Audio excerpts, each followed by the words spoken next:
Olá, meus irmãos, Deus os abençoe, no precioso nome de Jesus Cristo. É uma grande honra e um grande privilégio estar aqui para a nossa conversa hoje. E eu quero continuar falando a respeito do assunto que envolve Gideão, em Juízes capítulo 6, baseando-me na mensagem Se Deus é conosco, aonde estão os seus milagres? Essa mensagem foi pregada pelo profeta para trazer, para abrir nosso entendimento, para entendermos a terceira etapa. A terceira etapa é Deus revelando-se a cada um de nós. É Deus abrindo o nosso entendimento para conhecê-lo, quem Ele é, qual o seu caráter, qual a sua obra, qual o seu plano, o que Ele está fazendo hoje. Em outras palavras, nos levar à presença de Deus. Então, nós temos isso aqui no livro de Gideão, algo muito maravilhoso para se entender, que é um paralelo com os dias de hoje. Juízes 6, quando Israel havia pecado, e Deus então os entregou na mão dos inimigos. E 3 poderes se assenhoraram da nação, e esses poderes vieram para destruir a lavoura, a agricultura, roubando o alimento e, consequentemente, trazendo miséria e pobreza sobre a nação. Então, depois, aliás, isso durou por 7 anos. No final desses 7 anos, então, Deus envia um profeta. Não se sabe de onde ele veio, qual o seu nome, apenas sabe-se que ele veio pregar a palavra para levar a nação de volta à fé original, para levá-las de volta aos dias de Moisés, no tempo do Êxodo, quando Deus tomou um profeta. Veja, e esse profeta, com uma vara na mão, debaixo de uma comissão, guiado pelo pilar de fogo, o anjo do Senhor, chegou no Egito e libertou o povo de Deus da servidão. Deus destruiu os opressores, Deus destruiu o inimigo, e Deus os colocou na terra da promessa. Eles herdaram a terra da promessa. Então Deus manda um profeta escriturístico para apontá-los o caminho, para apontá-los a via de libertação, o plano de Deus. Depois que o profeta sai de cena, então Deus aparece em carne humana, na forma de um homem. Veja, essa é a terceira etapa. A terceira etapa é conhecer a Jesus Cristo manifestado através do seu corpo, que é a igreja, na mesma forma que ele apareceu para Abraão nos dias de Ló. O mesmo Deus que veio a Abraão, debaixo dos carvalhais de Mamre, era o mesmo Deus que estava agora aparecendo para Gideão, depois que o profeta sai de cena. Veja, a terceira etapa para nós hoje é a revelação de quem Deus é. Veja, a revelação de Jesus Cristo em nossos dias. Veja, o ministério do Filho do Homem, agora, através do seu corpo é a igreja. E essa revelação de quem Deus é, veja, aonde ele está escondido, atrás de peles humanas, a sua obra redentora. Veja, que ele agora desceu para devolver o título de propriedade a semente real de Abraão. Da mesma forma, o anjo apareceu para Gideão para devolver-lhe as terras, expulsar o inimigo e trazer a vitória à nação, estabelecendo-os na terra da promessa. Veja, mediante o poder sobrenatural da presença de Deus. Veja, de forma visível primeiro e depois de forma invisível, porque Ele é o mesmo ontem, hoje e eternamente. Porque quando Deus envia um homem, Deus vai junto com esse homem, ou dentro desse homem, melhor dizendo. Então Deus aparece em carne humana para trazer a Gideão a segurança de que Deus era com ele. Mas primeiro ele precisava ser levado à presença de Deus. Então, quando nós podemos entender o que é a primeira etapa, a segunda etapa e por conseguinte a terceira etapa, veja, o desvelar de Deus, pregou o profeta, o poderoso Deus desvelado perante nós. Cristo é o mistério de Deus revelado, provando sua palavra. E tantas outras escrituras para mostrar, veja, Deus hoje, veja a revelação do Filho do Homem, o mesmo Deus que operou aqui no passado, veio operar aqui no tempo do fim. E para isso Deus precisa abrir os olhos do nosso entendimento, para conhecê-lo aqui em nossos dias. Então ele prega de manhã, necessário vos é nascer de novo, porque sem o novo nascimento, sem a revelação de quem Jesus Cristo é, nós não poderemos vê-lo. Ele disse a Nicodemos em São João 3, se você não nascer de novo, você não pode ver o reino de Deus.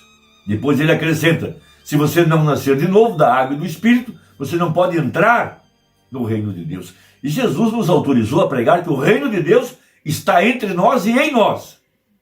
E Lucas 17 fala que o reino de Deus viria não com aparência visível, mas invisível, ele estaria em nosso meio. Então, o que nós temos, o que recebemos de revelação? Veja, o ministério do profeta, a terceira etapa, quando ele sai de cena, ele revelou Deus, revelou o sétimo selo, revelou Lucas 17:30, foi a abertura do sétimo selo, para mostrar que Deus estava em nosso meio, realizando as mesmas obras, operando os mesmos sinais, para trazer a igreja na condição de ser transformada, a fé para o arrebatamento. Esse é o mistério dos 7 trovões, esse é o grande avivamento ao redor da palavra prometida pelo profeta. Agora, seguindo em nossa análise na mensagem, seguindo a Bíblia em Juízes 6, que é um paralelo com os nossos dias, o que seguiu? Veja, o Deus que respondeu com fogo, esse é o verdadeiro Deus. Ali estava Gideão, veja, um homem escriturístico, por isso o anjo lhe chamou de homem valoroso. Valoroso porque ele era um homem escriturístico. Vai nessa tua força, disse o anjo, porque ele se baseava totalmente no Deus escriturístico. Ele queria ver os sinais, mas os sinais escriturísticos que Deus havia operado no passado através de Moisés, através de Abraão, através dos patriarcas, porque ele queria aquele Deus, não uma ideia qualquer, não uma aparição qualquer, não sensações qualquer. Ele queria o Deus bíblico, o Deus escriturístico, e por isso Deus o chamou de um homem valoroso. E é a esse tipo de homem que Deus se revela de acordo com a Escritura, de acordo com o que disse o profeta. Logo então ele queria um sinal, porque onde Deus está há sinais. Veja, ele foi lá e buscou a sua oferta. O cabrito imolado, o sangue derramado, pão asmo, pão feito com farinha e assim por diante, e trouxe isso, cozeu o cabrito, trouxe numa panela, e o anjo disse: põe sobre a rocha, porque todo o nosso sacrifício tem que ser colocado sobre a palavra debaixo do sangue. Existe algo muito poderoso, se nós pudermos entender. Se quisermos ter nossas vidas mudadas pelo poderoso fogo do Espírito Santo, para consumir o velho homem, consumir a velha natureza, nos transformar, temos que ser colocados sob o altar de bronze do julgamento. Então o anjo tocou com a sua vara a oferta, o fogo desceu, queimando o sacrifício, subiu uma fumaça e o anjo desapareceu no meio da fumaça. Mas, veja, logo depois Deus começou a operar através do seu Espírito, de forma invisível, e começou a revelar a Gideão o que ele tinha que fazer.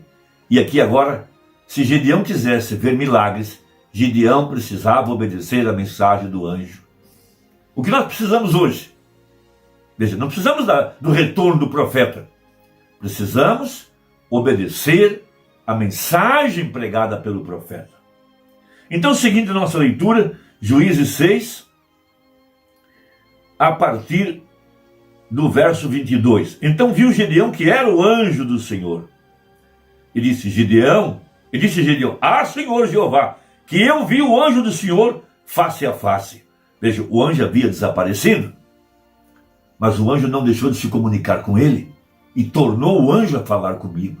Agora não mais em forma de um homem, agora através da revelação.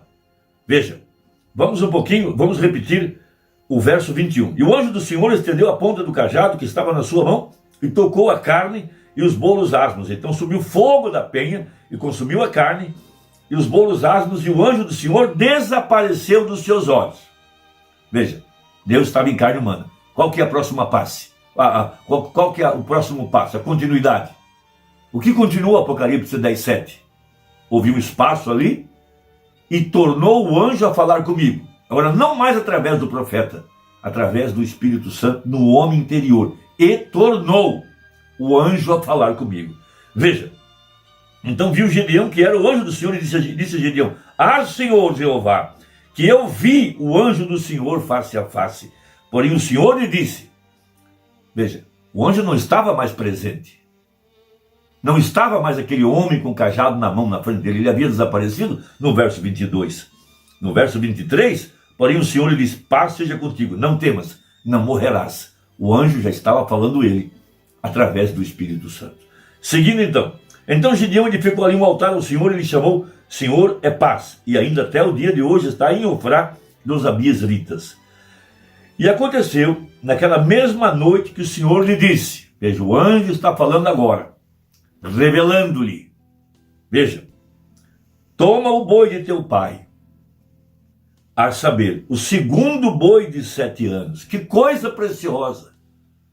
Por que o segundo boi? Porque a segunda cavalgada, Apocalipse 10, verso 8, e tornou o anjo a falar comigo. Essa é a segunda cavalgada. Esse é o desdobramento dos 7 trovões. Esse é o desdobramento do 7º selo. Um homem ungido, agora um povo ungido. É o que a Escritura nos revela. É o que está escondido. Por que não o primeiro boi? O segundo boi? É algo para pensarmos. Veja, o segundo boi de 7 anos. Veja, é algo tremendo. A segunda cavalgada, debaixo dos 7 trovões, debaixo do 7º selo. Veja, e derriba o altar de Baal, que é de teu pai, e corta o bosque que está ao pé dele. Veja, o anjo estava lhe dando uma ordem. Se ele quisesse ver a operação de milagres, ele tinha que quebrar o afeto, tinha que quebrar o comprometimento, tinha que quebrar os compromissos que ele tinha com família, especialmente com seu pai. E essa é uma coisa muito difícil para nós. O respeito humano, os respeitos que a Bíblia fala, quem respeita a aparência de um homem, veja, Deus não pode operar através desse homem. E Deus sabia em que ponto tocar na vida de Gideão. Ele tinha comprometimento com família, comprometimento com seu pai, e o anjo queria quebrar isso, e o anjo exigia obediência. Que coisa extraordinária. Veja, edifica ao Senhor teu Deus um altar no cume desse lugar forte, no lugar conveniente, e toma o segundo boi, e o oferecerás em holocausto com a lenha que cortares do bosque. Então, o profeta na mensagem, se Deus é conosco, onde estão seus milagres, rapidamente, 117, contudo Gideão e aquelas pessoas, antes que pudessem ir, ou pudessem sempre ver esses milagres de Deus, havia uma condição que tinha que ser submetida. Para encontrar, para ver o poder de milagres, ele tinha que crer. E eles também tinham que crer e obedecer a palavra do profeta para ver os milagres de Deus. Agora recorde, antes que eles pudessem ver os milagres, eles tinham que obedecer o que o profeta dizia. E antes que possamos ver os milagres de Deus, nós deveríamos ter obedecido o que os profetas disseram. A Bíblia é o profeta para nós. Se um homem, não importa quanto ele chame a si mesmo de profeta de Deus, de batista, de metodista, de pentecostal, e o que for, seja o que for, que ele chame a si mesmo, se esta palavra não estiver vivendo nele, ele não é um profeta. Ele pode ser um profeta, mas um falso. Profetas verdadeiros falam esta verdadeira palavra, e então coloca Deus exatamente como o mesmo Deus, o mesmo poder, as mesmas palavras, todas as mesmas coisas. Veja, a verdadeira palavra. Agora, eles tinham que acreditar na palavra dos profetas e obedecê-la antes que pudessem ver os milagres de Deus. Então havia um altar que tinha que ser quebrado na casa de seu pai. Muitas vezes nós criamos altares dentro de nós mesmos. Temos respeito às pessoas, respeito a certos líderes, respeito a certos anciãos. E Deus não pode operar milagres enquanto tivermos algo em nosso coração que for maior do que Deus, que estiver em primeiro lugar. Ele quer a primazia, ele quer o primeiro lugar. Essa segunda cavalgada não há lugar para homens, para ídolos, para maiorais, para grandes homens. Todo esse altar tem que ser destruído. Obediência. Veja, não terás outros deuses diante de mim. Ele tinha que quebrar o altar de Baal, matar o segundo boi de 7 anos. Uma clara evidência daquilo que seguiu a mensagem do profeta. Depois que Deus nos revelou que Deus estava em carne humana. O que segue Deus comissionando homens escriturísticos que podem dar continuidade à mensagem pregada pelo profeta. Deus te abençoe, espero que ajude. Até a próxima, em nome de Jesus. Amém.